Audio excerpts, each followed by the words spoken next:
بلغني أيها الملك السعيد أن العفريت سأل الصياد: ما شأن وزير الملك يونان والحكيم رويان وما قصتهما؟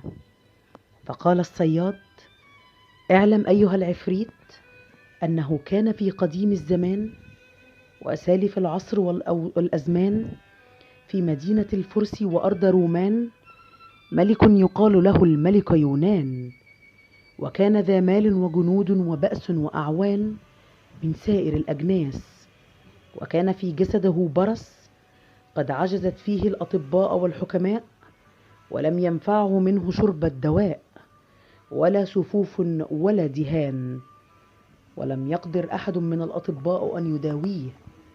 وكان قد دخل مدينة الملك يونان حكيم كبير طاعن في السن يقال له الحكيم رويان، وكان عارفا بالكتب اليونانية والفارسية والرومية والعربية والسريانية، وكان عالم في علم الطب والنجوم، وعالما بأصولها وحكمتها وقواعد أمورها من منفعتها ومضرتها، وعالما بخواص النباتات والحشائش والأعشاب المضرة والنافعة.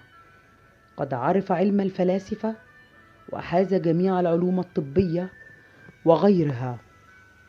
ثم أن الحكيم لما دخل المدينة وأقام بها أيام قليلة سمع خبر الملك وما جرى له في بدنه من البرص الذي ابتلاه الله به، وقد عجزت عن مداواته الأطباء وأهل العلوم.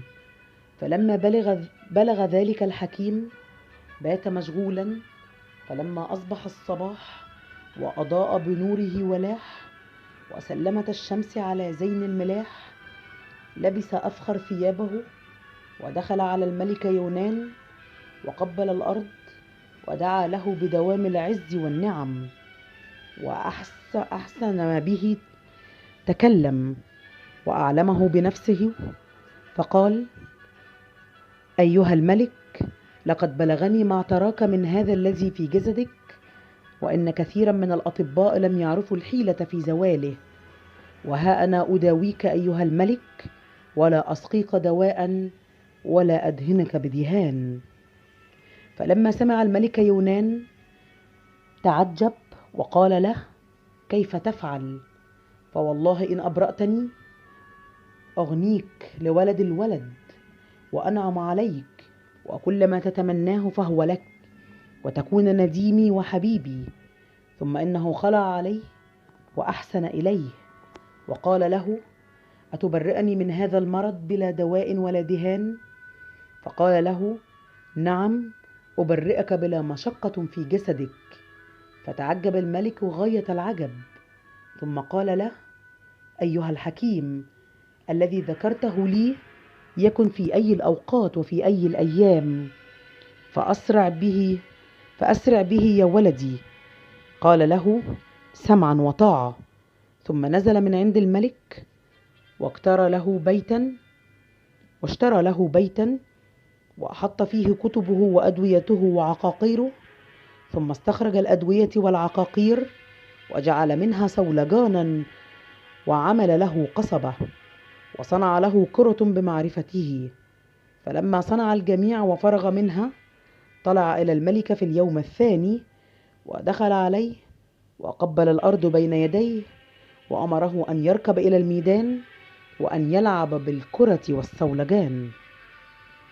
وكان معه الأمراء والحجاب والوزراء وأرباب الدولة، فما استقر به الجلوس في الميدان حتى دخل عليه الحكيم رويان وناوله الصولجان وقال له: خذ هذا الصولجان واقبض عليه مثل هذه القبضة، وامش في الميدان واضرب به الكرة بقوتك حتى يعرق كفك وجسدك، فينفذ الدواء من كفك فيسري في سائر جسدك. فإذا عرقت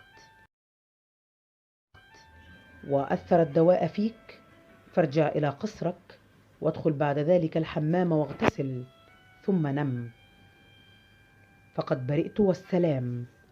فعند ذلك أخذ الملك يونان ذلك الصولجان وأمسكه بيده، وركب الجواد، ورميت الكرة بين يديه، وساق خلفها حتى لحقها، وضربها بقوة وهو قابض بكفه على قصبة الصولجان، وما زال يضرب به الكرة حتى عرق كفه وسائر بدنه، وسرى له الدواء من القبضة.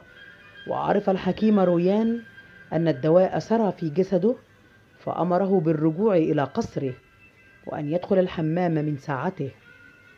فرجع الملك يونان من وقته، وأمر أن يخلو له الحمام، فأخلوه له. وتصارع الفراشون، وتسابق المماليك، وأعدوا للملك القماشة، ودخل الحمام واغتسل غسلا جيدا، ولبث ثيابه داخل الحمام، ثم خرج منه وركب إلى قصره ونام فيه. هذا ما كان من أمر الملك يونان. وأما ما كان من أمر الحكيم رويان فإنه رجع إلى داره وبات، فلما أصبح الصبح طلع إلى الملك واستأذن عليه، فأذن له في الدخول، فدخل وقبل الأرض بين يديه. فلما نهض له الملك قائما على قدميه، وعانقه وأجلسه بجانبه، وخلع عليه الخلعة الثانية. ولما خرج الملك من الحمام نظر إلى جسده، فلم يرى فيه شيء من البرص، وصار جسده قويا نقيا مثل الفضة البيضاء، ففرح بذلك غاية الفرح، واتسع صدره وانشرح. فلما أصبح الصباح دخل الديوان وجلس على سرير ملكه، ودخلت عليه الحجاب وأكابر الدولة، ودخل عليه الحكيم رويان، فلما رآه قام إليه مسرعا وأجلسه بجانبه، وإذا بموائد الطعام قد مدت، فأكل صحبته، وما زال عنده ينادمه طول النهار. فلما أقبل الليل أعطى الحكيم 2000 دينار غير الخلع والهدايا، وأركبه جواده وانصرف إلى داره.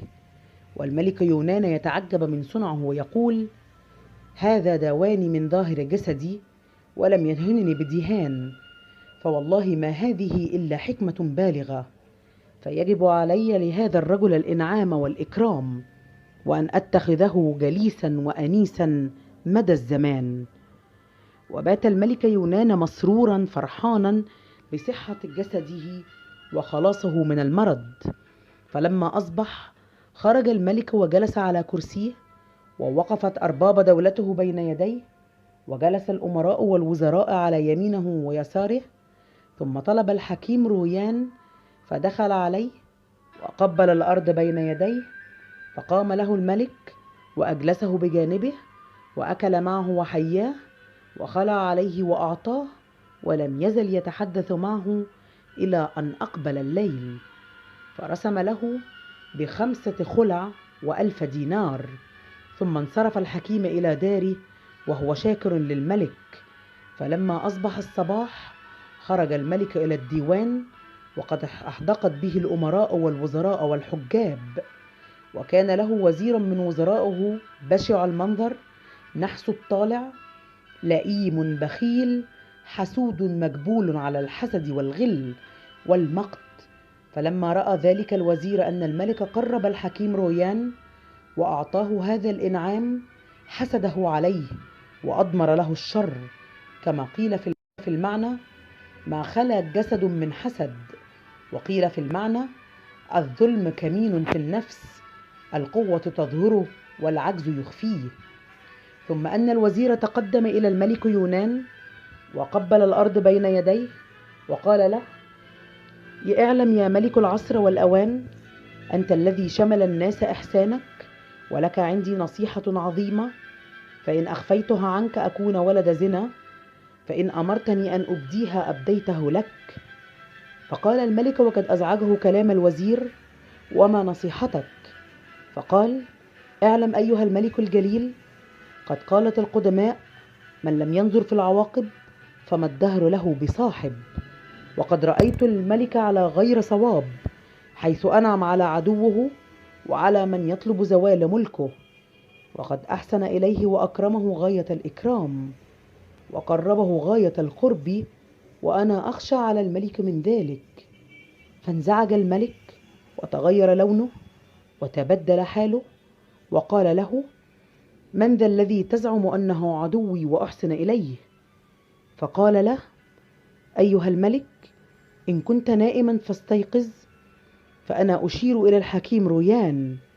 فقال له الملك: إن هذا صديقي، وهو أعز الناس عندي، لأنه داواني وأبرأني من مرضي الذي عجزت فيه الأطباء، وهو لا يوجد مثله في هذا الزمان.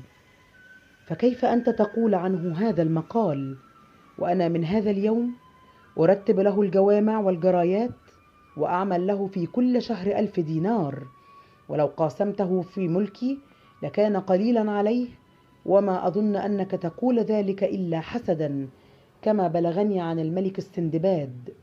ثم قال الملك يونان: ذكر والله أعلم. وهنا أدركت شهرزاد الصباح، فسكتت عن الكلام المباح. وبكرة قصة جديدة. تصبحوا على